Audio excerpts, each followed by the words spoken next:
Matt, we are so happy to have you on the show because you've been one of the people that we've been dying to talk to. And the reason is because looking at some of the things that Green Bay was able to do against the Bears defense, would love to get your perspective on how Jordan Love did when he saw man coverage and why the Bears struggled so much in some of their concepts. I think a lot of it was matchups. First of all, you don't have Kyler Gordon on the field. That is a big minus for the Bears. When you go into any football game, when you want to play man coverage, especially in critical down and distance situations, because if you don't have the interior matchup, I think that's an issue for your defense, especially when Green Bay recognizes. So what do? Let's go to the touchdown to Christian Watson. That is a scheme play in terms of personnel, knowing that Kyler Gordon's not up for the football game. You have Gardner Johnson now playing in the slot. Watson has a favorable matchup there. One, because of the foot quickness to separate, but two, the long speed to run away from coverage. So that's number one right there is, not having your key personnel on the field. The other one, if you look at the Bayard play that he gave up on the score, that's a really tough spot for a safety. And I've been there because you're bringing all-out pressure. So as a defensive back, you are taught to what I use the term flat foot read. You play off about 8 or 9 yards, and you flat foot. You don't give ground, right? Because you're going to challenge anything that's thrown in front of you. Play top down. Very similar to what we discussed at the end of the Pittsburgh game. That last series of defense, those defensive backs were driving top down the football and making tackles, right? Same situation there. When that ball doesn't come out, now you're in trouble. Now you're in big trouble because now you're having a safety matchup to a wide receiver who can really run, and he crosses his face, and there's no help, right? Because it's an all-out pressure. So in that situation, the pressure has to get home. What happens? You have an edge player that falls down. You have a defensive back who's too tight to the core of the formation, in my opinion, cannot create an angle to get home in the pocket. So a couple issues in those two plays, but really it's matchups and not winning critical down and distance situations when you have those negative matchups. Boy, there's a lot of good stuff in there. Let's go back to Kyler and just think about that for a little while. When you lose him as close to kickoff as they did, it obviously can create a scramble. Like, should you change your thoughts as a defensive coordinator at that point, or do you have to trust your guys that close to kickoff? What happens? That's a great question, Speeds, because usually on Friday, right? And you have time to make adjustments, maybe bring someone up from the practice squad or adjust your scheme. But when it happens that close, right, the game plan's already in. Doesn't mean you can't adjust. Everyone adjusts. You have to adjust in the NFL. Every series you adjust. But I think that the situation where Dennis Allen is put in a tough spot again because he doesn't have one of his top defensive backs in the field, and he wants to play certain things, right? You go into a football game saying we can win these moments, Speaks, because of our personnel, what we can do from a scheme perspective. But now some of that's taken away. So it's always easy to go back and look at it. Did we play more zone in that situation? Do we not bring the all-out pressure in that situation? There's things you always look back at in the play caller and said, I wish I would have done X, Y, or Z. But ultimately, you're put in a really tough spot when you lose a guy in pregame. And look, I've seen it happen. I saw it happen during my career. I saw guys that woke up sick Sunday morning in the hotel and couldn't play. It happens, right? It does happen. That's why you have your backup players. But again, it's still a drop-off when you don't have Kyler Gordon out there. On the play where it looked, let me ask it this way. I'll ask it this way. How do you think Jaylen Johnson looks right now? I think he looks like a player that hasn't played a lot of football. It has nothing to do with talent, nothing to do with skill set, traits, football intelligence. He's got all that. We know that. He's a top-tier corner in this league. But when you don't play football, it has an impact on how you look on game days.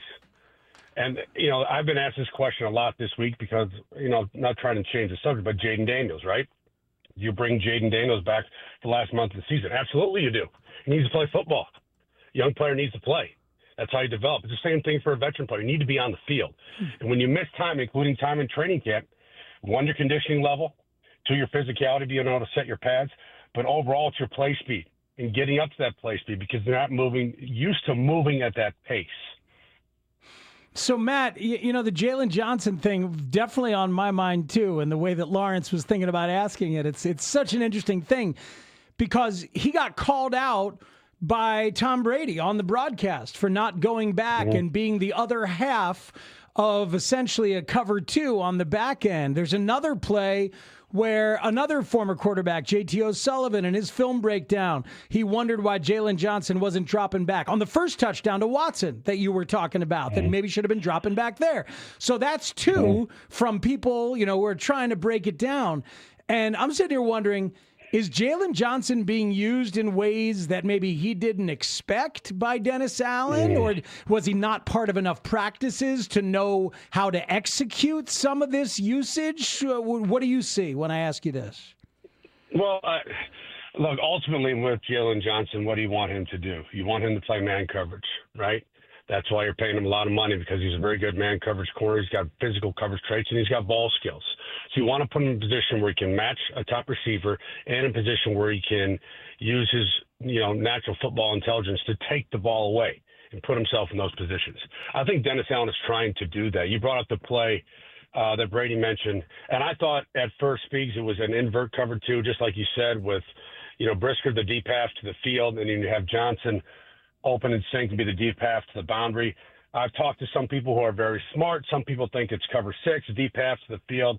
Kevin Byard, they're playing quarters on the backside, and Byard, spins down as almost like a middle lurker. A lot of different ways to look at it. But ultimately, speaks to your point, there's a vacated zone over the top, right? That's the issue with the defense. It doesn't matter what you call it. There's a vacated zone in the outside third or the outside half of the field. And that's a problem because it got you beat, right? So that needs to be fixed. When you're watching the film this week as a player up at Haugh, that needs to be fixed, whether it was cover 6 or 2 invert, it doesn't matter. Someone needs to be in the deep half of that field. But with Jaylen Johnson, I think more reps playing for a new defense coordinator, right?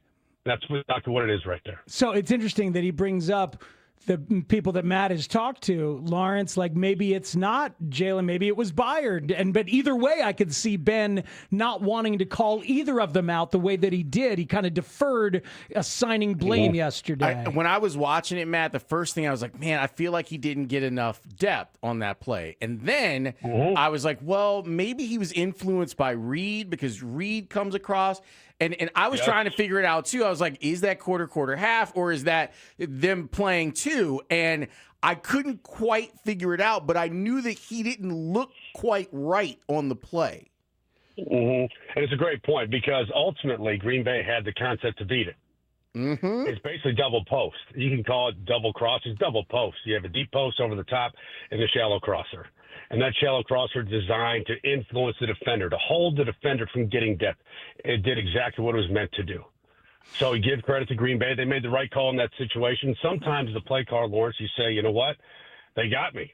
And if you're Dennis Allen in that situation, you say, they got me. They did.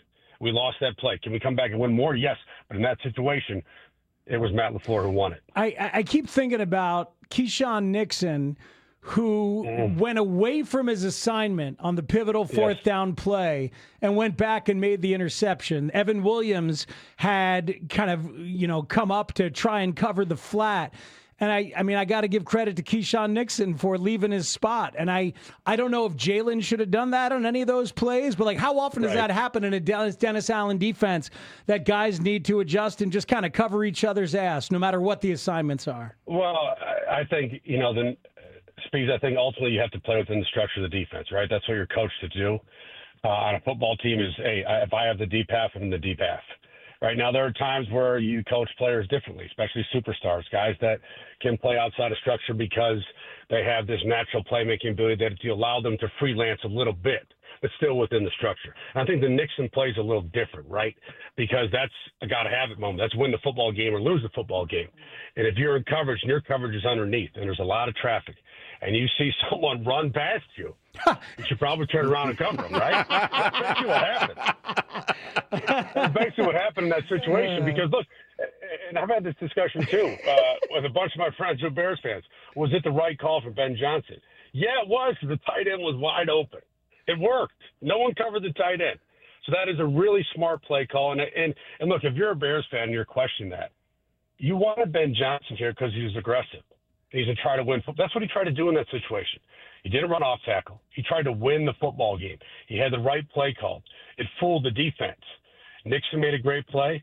and the quarterback didn't put enough energy on the ball down the field to complete the pass. But the play call itself, in my opinion, was the right one. You're on the road, go for the win. I'll tell you what, I would expect if they did complete that pass to go for 2 and actually win the football game. We were all thinking, and Tanny had brought it up like 10 minutes before they got to that point. The idea, they should go for 2 if they end up getting into the end zone. And Caleb had said on that play that he was thinking too much. And we've been trying to work through some of that because they used that play last week against Philadelphia, and he made the right choice in the right moment. It was an incredible play by him to get the ball down the field. And I wonder, what do you think maybe stalled him that Green Bay did? Because it seemed like they overloaded on the run, and they were like, we're not letting you run for this. So what do you think was going through his head during the play? I think first thing, Marsh, is cannot run for a first down, right? Because it's a boot concept. You have kind of an edge there. Caleb's shown all season he can outrun players on the field. His play speed is excellent. And maybe he can, get the first down as a runner. Or do I take the underneath throw? And I think he got to the tight end a little late. I think that's all it really was, with his eyes getting there a little late. And like you said, there's a lot to think in that situation. It's also a split-second decision at the same time. Yep. You really don't have that much time to think. It's, hey, am I going to do this, or this? You better pick one now. I think he was a little late picking the right one and getting to the tight end to throw it. Yeah, I mean, that's the simplest answer and makes the most sense. And we know it takes him a little while. Boy, Matt, you played up there for the Pack. We don't like to bring it up, but Lawrence did bring it up twice earlier in the show. I'm just saying. But he's not ashamed of the fact that he was an NFL player. Well, maybe he should be, that he played for the Pack. I kid. It looks like hits hurt more up there. Like the Monungai collision with Edgerrin Cooper. Yeah. Oh, my God. Does it hurt more in the cold, and does it hurt more at Lambeau, or am I just projecting? No, it hurts more in the cold. I think it hurts more in classic divisional football games. The AFC North, the NFC North. And I'll tell you what, watching that game, we had to. I think we agreed. It felt like a playoff game, right? Yes. Oh yes. I mean, just the weather, the physicality of it. It was faster. I thought the tempo of the game was faster in terms of player movement. The ability and the demand for people to make high-level plays, the energy from the crowd, and just the late game feel when the lights are on the whole football game. It just felt like such a big football game, and it was. Really, the last 2 of the day. I don't know who watched the game after, Kansas City and Houston. That was physical and violent, too. I mean, those both felt like big-time football games, and this is what you want at this point of the season. Whether you're a coach or player or a fan of the Chicago Bears, you want your team to be in this level of football games, and that's what you saw on Sunday. Yeah, you did. And the game before that, the Bengals and the Bills was offensive madness in the snow with 2 great quarterbacks. It was there's a reason that the NFL is taking over the world. I like what you said, that the hits hurt more in classic division rivalry games. That makes all the scientific sense in the world to me. It does. And like we talked about last week, Bears-Packers has a different feel to it. When I was in Washington-Dallas had a much different feel to it. Philly-New York Giants, much different feel to those games. To me, the best way I can say it, not today's college football. I'm not going to get into what happened this week, but back when I played, it felt like a bowl game, right? It felt like a bowl game. Like it meant something, right? It meant more. So the best part about playing this league is once the calendar gets to Thanksgiving and you're in it. When I mean you're in it, you have a shot to get to the tournament. That is the best football outside of the postseason. And just the ability to compete at that level, because it's demanded of you every week if you want a chance to get in there. Your last year was Philip's first year, right? Were you in Buffalo when he was in San Diego? Oh, yeah. I was in Buffalo. That's right. I think his first year was 2004, though, right? Was it 2004 or 2005? I think it's 2006. Was it 2006? Yeah, that was my last year with the Bills with Coach Sharon, yeah. Are you amazed that Philip is out here getting ready to play again? Yeah, I am. 100% I am. Because it'd be different if Philip had retired a year ago, right? It's been a while now. It's been 1,800 days. Yeah, it's been a while. I'll tell you what, I'm interested to see if it happens. If they bring him up on the active roster this week and he plays in a football game, there's no question Philip Rivers can still throw the football. I think everyone understands that. But it's the mobility, the physicality of the game, getting your pad set once again. That will be a challenge. And we're talking about Jaylen Johnson, who missed, training camp beginning the season. Here we're talking about a guy that's missed 5 years. Yeah, 04 to 19. He played with the Chargers, and then the 1 year in Indy. And since then, he's been the head coach of St. Michael Catholic High School. So, Matt, this is you. It really is. This is you coming back. You got how many snaps you got? How many snaps you got at safety if you had to this weekend?